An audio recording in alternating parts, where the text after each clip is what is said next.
Hello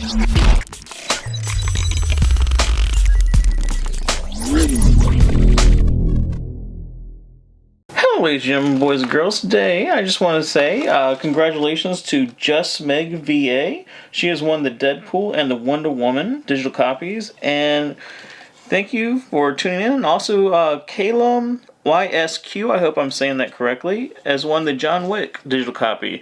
Now still out there to be had is Office Christmas.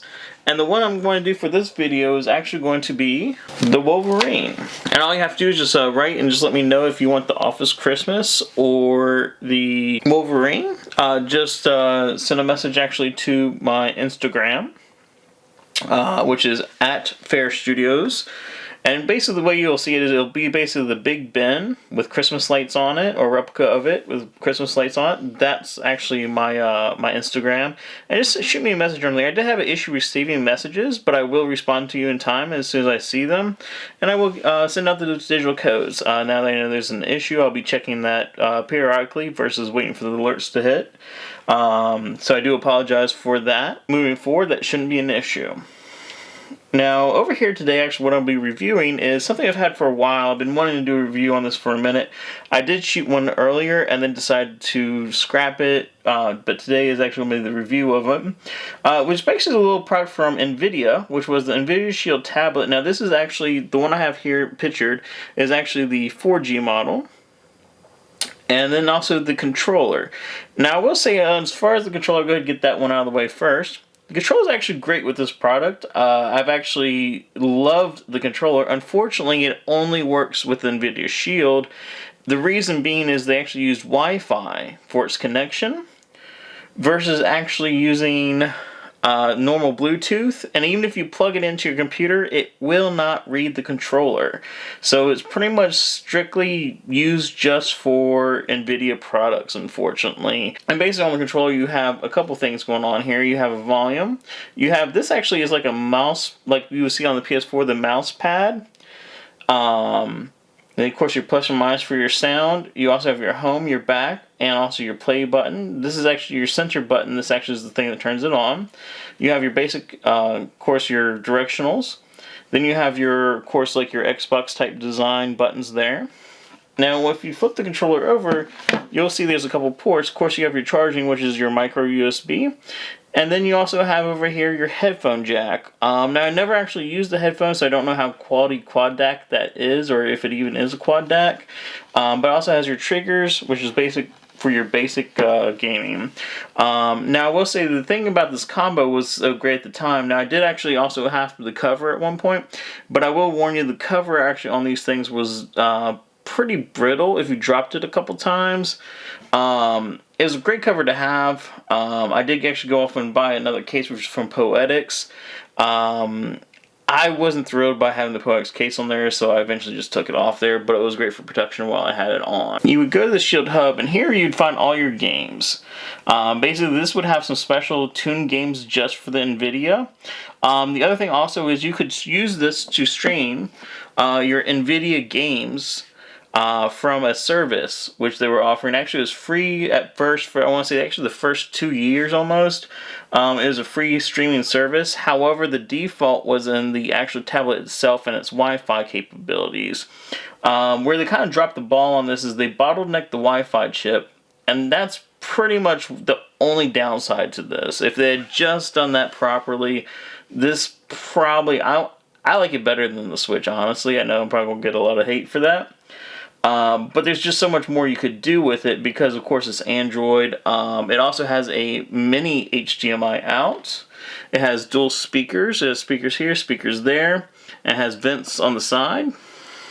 The other thing also is you get a little pin which sticks out the top. And this is a precision base, and this is for another app that NVIDIA has, which you'll see come up here as soon as you pull the pin out. Of course, I have it set to do that. And here is, you have all your functions. You got your canvas, which you can actually select different types of canvases. You got your paint controls. You have your print. You can actually print from here. You got your take your photo there. It actually has a pretty nice photography thing. I'll go over the specs here in a minute, but let me go through this stuff first. And then over here, here's the interesting part about the Dabbler app, which I actually kind of like. The thing I actually kind of like about the Dabbler app is here is you actually got your colors, but the thing is like if you try and do watercolors, you can actually choose the amount of water that goes in with that color. And that was kind of the interesting thing about this. If you want more water, and you can see the gradient of it change based on the amount of water you've added to it. Now, of course, they had a couple different other things in here. But as far as drawing, this tab was actually probably one of my favorites other than until I got my Surface. Now, this does have a few different types of modes. There's watercolors is the main one. They also have oil paints. You can mimic oil paints on here. And, of course, watercolors. And, of course, you can change that there. You also have layers, which a lot of them don't have that. You have your pen and course icon, your settings. It's just a fun little app to dabble on. I think it's way better than what the Surface came with. But it's just a nice thing to have on the Nvidia Shield that made it really nice.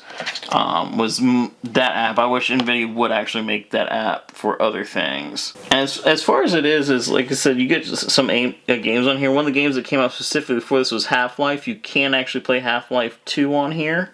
That actually works very well because that one actually downloads to it and you're not playing via Wi-Fi off their servers. That one actually plays really well. I was actually kind of surprised about that. Especially for Android tablet. Battery life on here is actually pretty good even today with it being almost 2 years old now, I want to say. Battery life is still going strong on this thing. Game Stream actually lets you play your favorite PC games around the house on the go. So if you do have an Nvidia chipset, if it will talk to this, that actually is a good thing. And you stream it right to it. But it's only with certain graphics cards. So you want to make sure when you buy this thing, if you ever get one, that works with your particular graphics card that you have. That the higher version, which is the one I have, was the better one to get. And the main reason why is because I actually bought the original one, but it only comes with 16 gigabytes built into it. And that was basically back when everything would install Android onto your internal and would not allow you to install a lot of the things onto the external chip. So I went back actually within a couple days and I paid the extra, I think it was $100 or $200 to get this model. And this one came with the 32 gigabyte. It also has the ability, if you have AT&T, you can use their 4G connection for it. That was also pretty amazing. I don't have a stand for it currently, but basically what's inside of here is you have an Integra K1 mobile processor, and it has a 192 Kepler core GPU, which is amazing for a tablet at the time when this came out. I think it still is pretty amazing. I don't think any current tablets have that, a GPU in there. Like I said, they did great graphically. They just kind of stumbled on a few other smaller things. 8-inch full HD LCD, 2 gigs of RAM. That's kind of a downfall. I wish they would have put 4 in there, but at the time that was pretty good. 32 gigabytes with micro SD.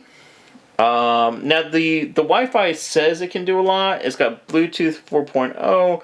It's got MIMO. It has ABGN 802.11, which isn't bad on paper. However, they bottlenecked it inside the actual device itself, and that was the problem.